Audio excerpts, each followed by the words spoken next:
Thank you, Ariana. Before you take your seat, kindly pick up all the pieces of paper around you and arrange your chair properly. Before our discussion, I have rules and regulations inside the classroom. The first one, remain silent and listen carefully. Always be kind, be respectful, do your best, enjoy while learning, and raise your hand if you want to answer. Did you understand our rules inside the classroom? Yes. Now that you understand, Ariana, as the secretary of the class, can you tell us how many present today? For the number of boys, we have 4, and for the number of girls, we have 7. I am happy that all of you are here to listen to our discussion.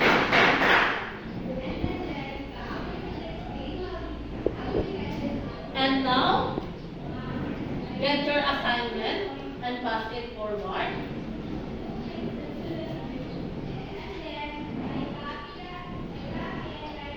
Okay, class, let's have recap. What did you learn yesterday? Yes, Michelle? Our lesson has studied about conductor and insulator. Very good, Michelle. What is electrical conductor? Yes, Steve? Electrical conductors are materials that allow electric current. Very good, Kim. Another? How about the electrical conductor? Electrical insulator. Yes, Leia? I have learned that electrical insulators are materials that do not allow electrical current to flow. Very good. All of your answers are all correct. And I am happy and grateful because all of my students today have learned our lessons yesterday. Give yourselves 5 claps. And now, I have here a video presentation wherein you must watch, observe, and listen carefully. Okay? Because after this, I have some questions.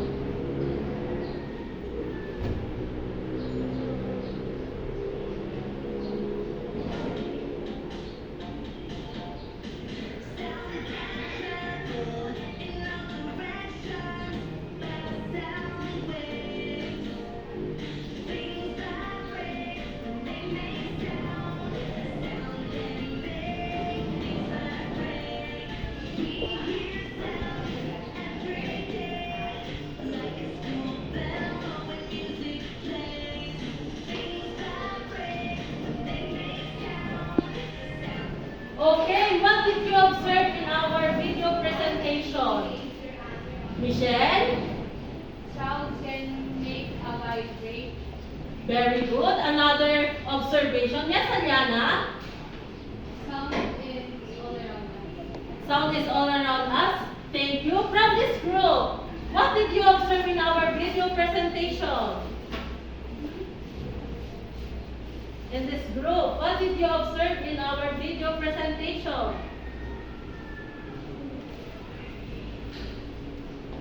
Yes, Leia? Sound is everywhere and we can hear it every day. Very good. Just give yourself 5 claps. And now, after our activity, now we have to play a game entitled Guess It. Can you please read the direction? Direction. Each group should have 2 representatives who will play in the game. This game is like the Falconer's game, wherein the players are facing the up while listening to the sounds of the instruments being played. And when the teacher sends a signal, the players will face each other and say their answer together. Okay, get your partner. From this group, get your partner who wants to play. Okay? For the group 1, the only thing to do is listen to the music, to the musical instrument being played.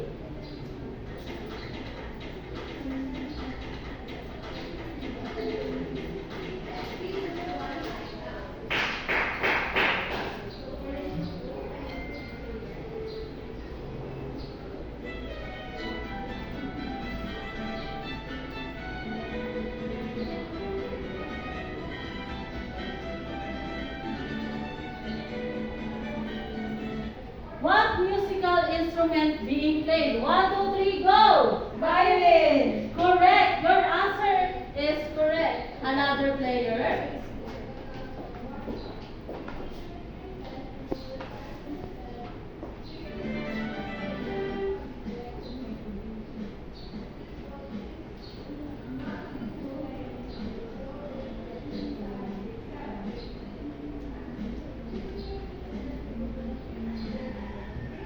What musical instrument being played? 1, 2, 3, go! Drums. Very good.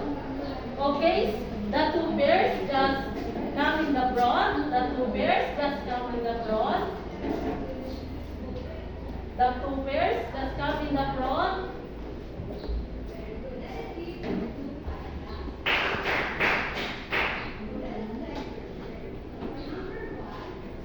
The one that who got the correct score when I play this is the winner. Okay.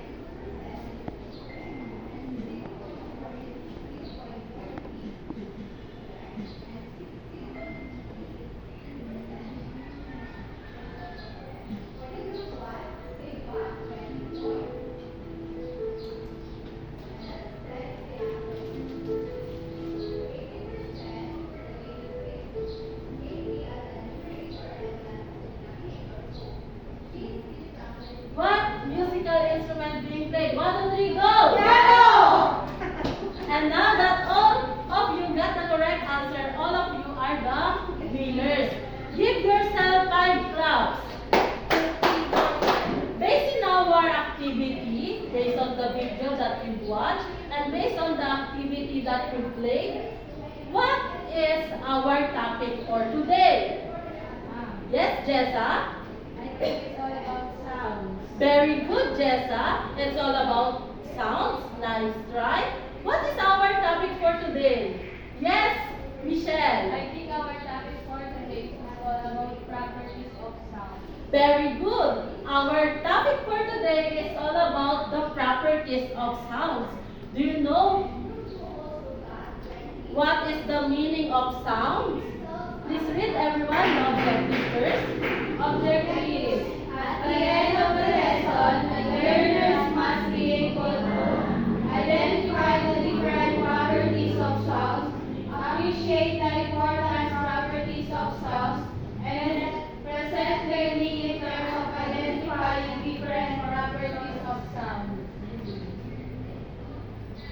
When you hear the word sound, what comes into your mind? Yes, Michelle? Sound is energy came from vibration. Very good, Michelle. Another hand. When you hear the word sound, what comes into your mind? Yes, Jessa?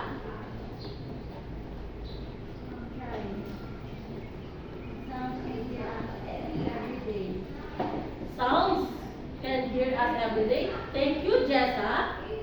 Look at the picture. What can you observe about the picture? Yes, Leia. I observed that the vibration here. The vibration we hear. Nice observation. Thank you, Anasho. Yes, Michelle. I think the role of our ear is to hear the sound. The role of our ears. Thank you. Very good, Michelle. Yes. Aliana. I think the high and the low sound. The high and the low sounds. Very good. Give yourself wonderful clap. Did you know the wonderful clap? Class? Oh! This is the wonderful clap. 1, 2, 3. 1, 2, 3. Wonderful. Okay. Let's try together. 1, 2, 3. 1, 2, 3. Wonderful.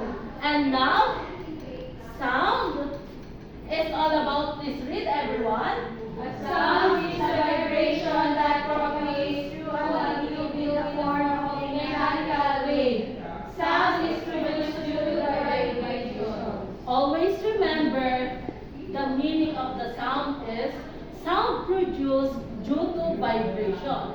This vibration is a sound wave which moves through several mediums such as air and water before entering our ear. In physics, vibration is the repeated back and forth motion of a particle when displayed in its equilibrium position. Did you understand the meaning of sound? Yes. And now that you understand the meaning of sound, please read everyone. Sound has many properties. These are pitch, quality, and loudness. We will talk about the properties of the sounds. These are the pitch, the quality, and the loudness. What are the different properties of sounds?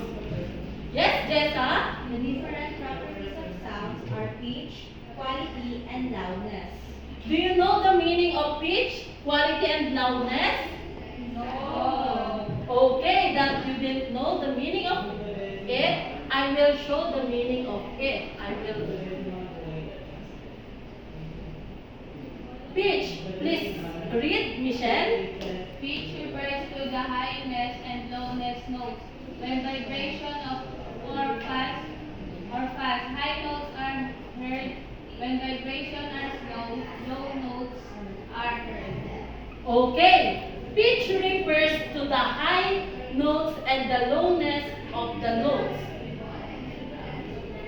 I have here a picture. What did you observe in the picture? Yes, Michelle? I observed in the picture that it starts in low and ends with the high. And with the high, thank you, Michelle. Yes, it is grow. What did you see in the picture? Yes, Anasho. See that the sounds come first from the low to the high. Very good, Anasho. This is the family of the violin.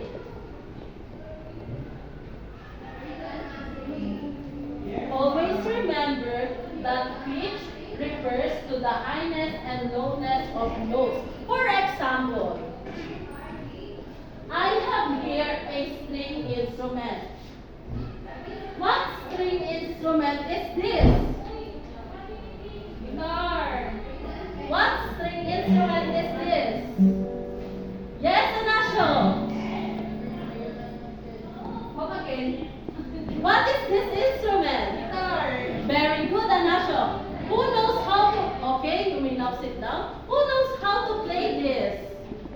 Yes, Aliana. You know how to play this? Can you give me a sample? Do you want Aliana to have a sample? Yes. Okay, Aliana. I don't know how to play the phone. Just try.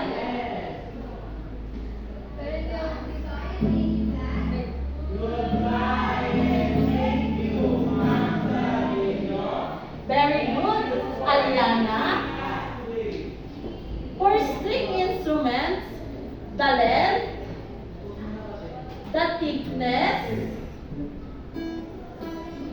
and the tension when you strum this instrument affects the pitch sounds. Did you understand? Yes.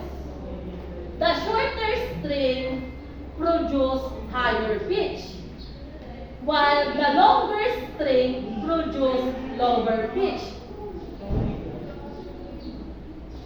What sound is this? High or low? High. Very good. This one. Low. Okay, class. What is the thicker string? The thicker?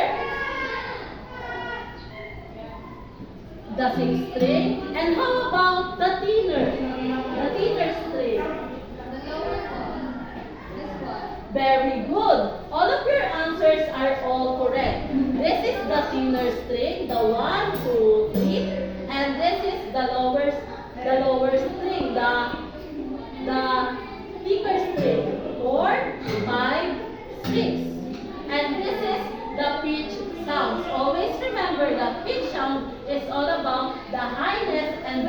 instead of nose. Another example. When I blow a whistle, what is that sound? Yes, Leia? It's high ho. When I hit the drum set, what sound is that? Yes, Michelle? Low. Low sound. And now, in your home, what pitch sound did you heard in your home, in the community, here in the room? What pitch sound? Yes, Leia? I hear the sound and my mother's shout in a high pitch. Wow, very good. Your mothers always shout in a high pitch. Another example? Yes, Jessa? Slamming the door. The slamming of the door? Very good. All of your answers are all correct. Give them 5 claps. Did you understand the first property of sound? Yes. What is it? What is it? Yes, Anasho. It is a pitch. Very good. The pitch sound. The another one. The quality. Please read, everyone. Quality refers to the shape of the sound waves an object produces. The smoother the shape of the waves, the better is the quality of the sound and the more pleasing it is to the ear. Always remember that quality refers to the shape of the sound waves an object produces. It is more pleasing to the ears. Always remember the quality of the voice, the quality of the sounds, the pleasant into your ears. Did you experience or heard any sound that is quality or pleasant to your ears? Yes. Example. I have here an example first. A clear chirping of birds on a sunny day. Another example. Class. Yes, Anasho. Ano po ma'am? The singers in our church. The singers in your church. Very good, Anasho. Another. The gentle rustle of leaves in a breeze. Michelle. When Michelle. another example. Yes, Jessa. For me, the sound of the waves. When it's calm. Very good. The sound of the waves is another example. Another example is your mother singing a lullaby song. Did you hear a lullaby song? Yes. When you heard a lullaby song, what did you feel? Yes, I Michelle? feel sleepy. I feel sleepy. Very good observation. Next, Ariana. It makes me calm. It makes me calm. Very good, Ariana. Next, Jessa. It makes me emotional. It makes me emotional. Yes, that is the quality sounds where the objects and the shapes of the sound waves is produced. And also, the quality sound, always remember, it is pleasant to our ears. Okay?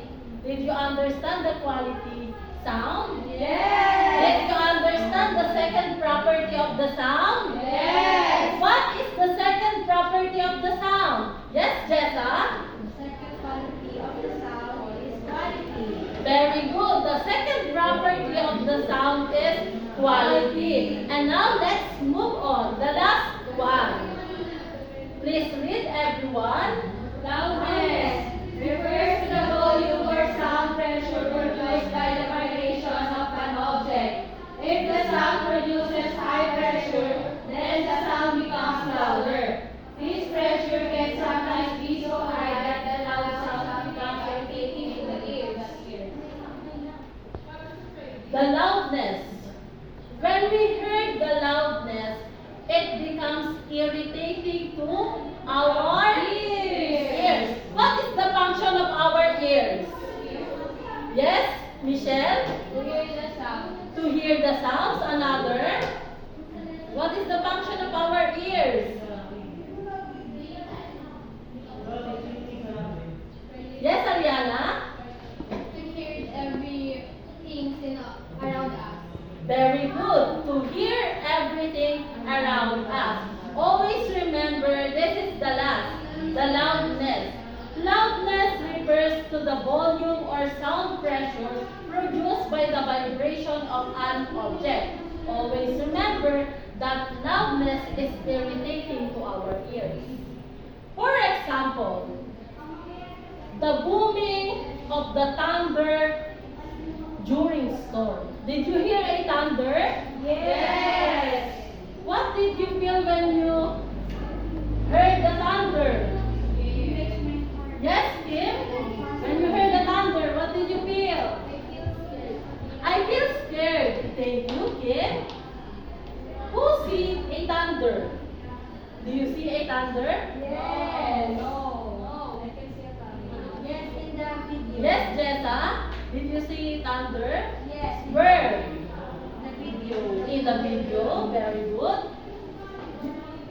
Example of loud sound that you heard in your community, into your home, or here in the room. Yes, Leia? The loudest example is Jessa's laugh. Like, switch on the,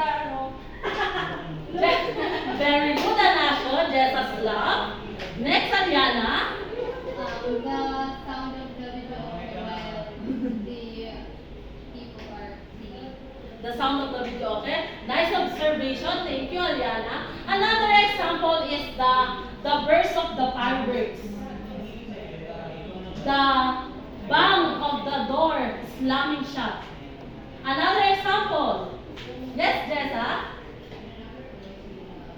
The voice of the Marites. The voice of the Marites are irritating to your ears. Yes. And now,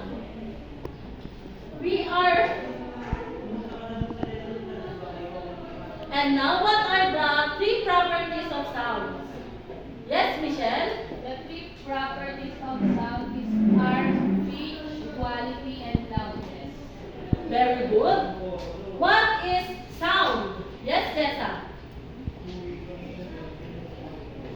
What is sound? Sound is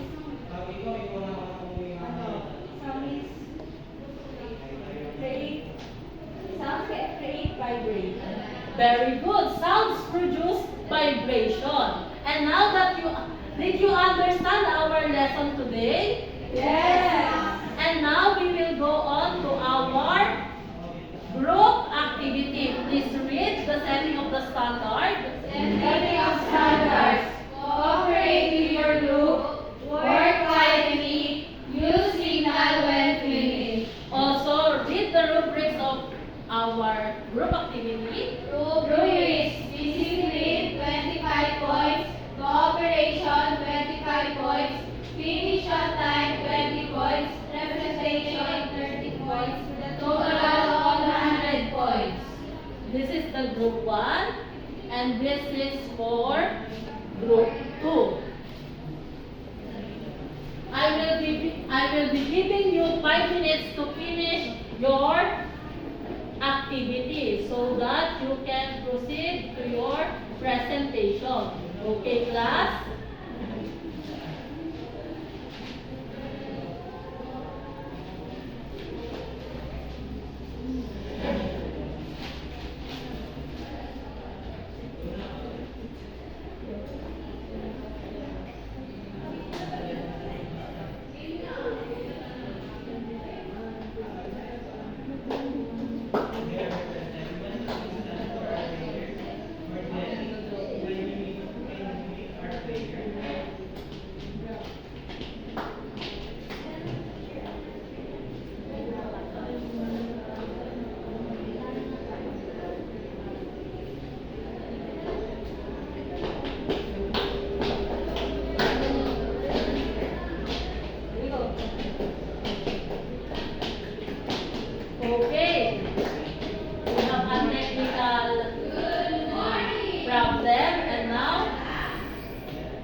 you have any questions? 1, 2, 3, yellows! Okay, group 1, you may now take your seat. Do you have any questions?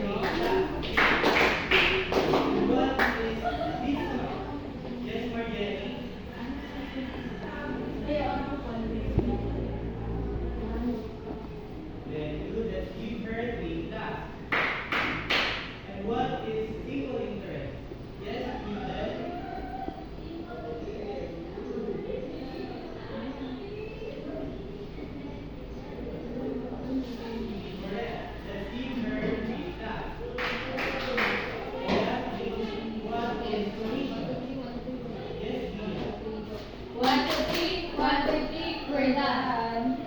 Okay, this is the cake. You may now post your works in the front. Okay, group 1, you may now go in the front and present your activities.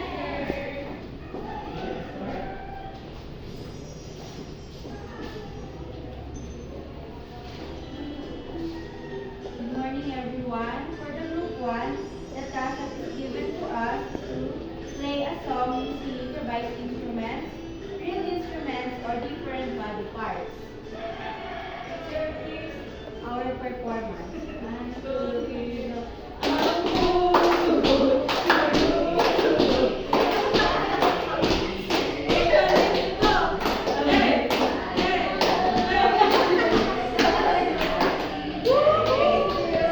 Very good, group 1. Another group. For group 2. Good morning, everyone. Direction. Draw an object or symbol blend in a ring of files that produce sounds and then play it. You have drums, guitar, car, speaker, and Gerda, Lega, and Joey. And now that you present the works of yours, for the group 1, this is the rubric of the study. This is the rubric. For the group 1, for discipline, 22 points. For cooperation, 25 points. Finish on time, 20 points. For presentation, 28 points. The total of 90 points. Group 1 have 90 points. For group 2, discipline, 25 points. Cooperation, 25 points. Finish on time, 20 points. And presentation, 25 points. Equivalent, 95 points. Well, the group 2 is the winner. Give them great clap. This is the great clap. 1, 2, 3. 1, 2, 3. Great. Okay, let's do it, group 1. 1, 2, 3. 1, 2, 3. Great. Because they have discipline. They did clap in the front. And also, they do their work quietly. Okay, class? Did group 1 understand? Yes. And now, we will go on to, do you have any suggestions, clarifications, or questions in our discussion? Yeah. If none, I have a question. What is sound? What is sound? Yes, Michelle, what is sound? Sounds can make a vibration. Very good. Can you please repeat what is the meaning of sound? Can you please repeat, Elea? Sound produces vibration.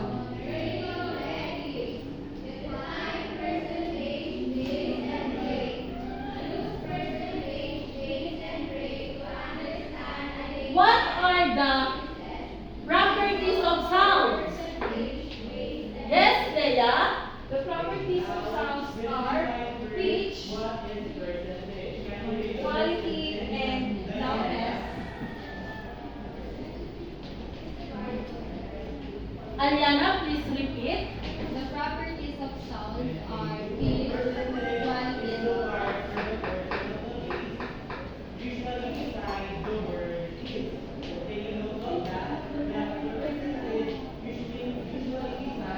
Very good, Leia and Aliana.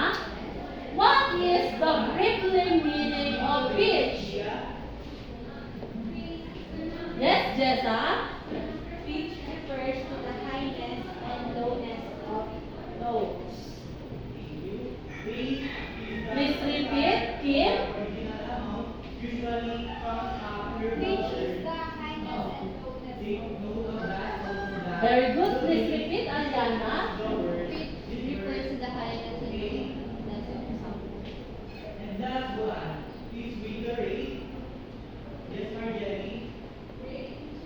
Very good, Ariana.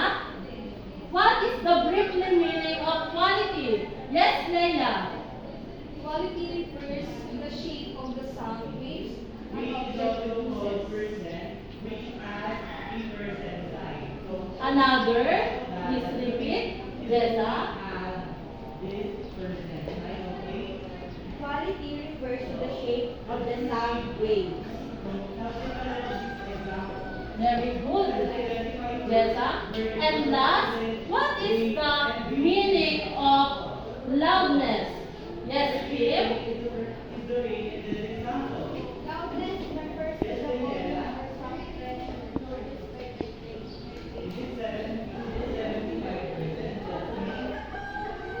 patient.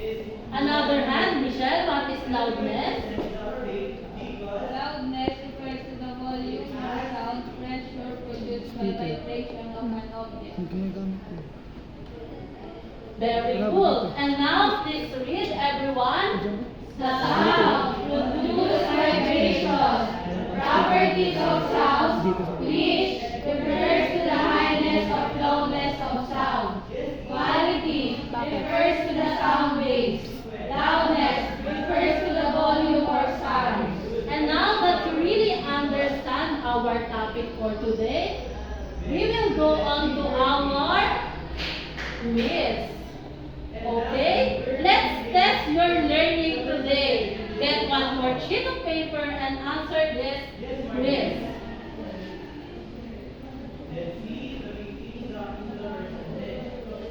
Get one more sheet of paper. Get one more sheet of paper. Please read, everyone, the direction. Direction. Writing if the statement is correct. If the statement is not correct, identify the word that makes it incorrect. Okay? You may now take your quiz.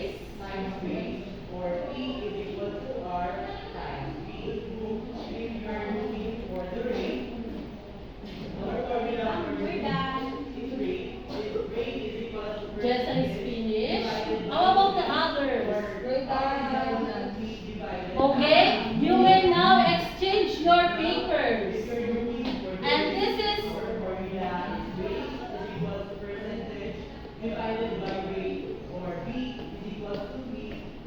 And this is the answer of our quiz. Okay? Just check. Who got 5?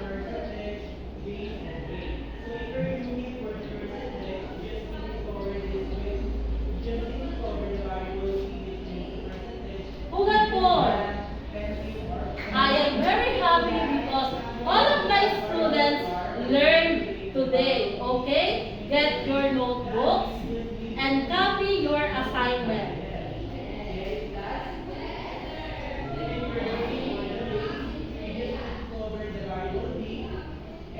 Are you all done?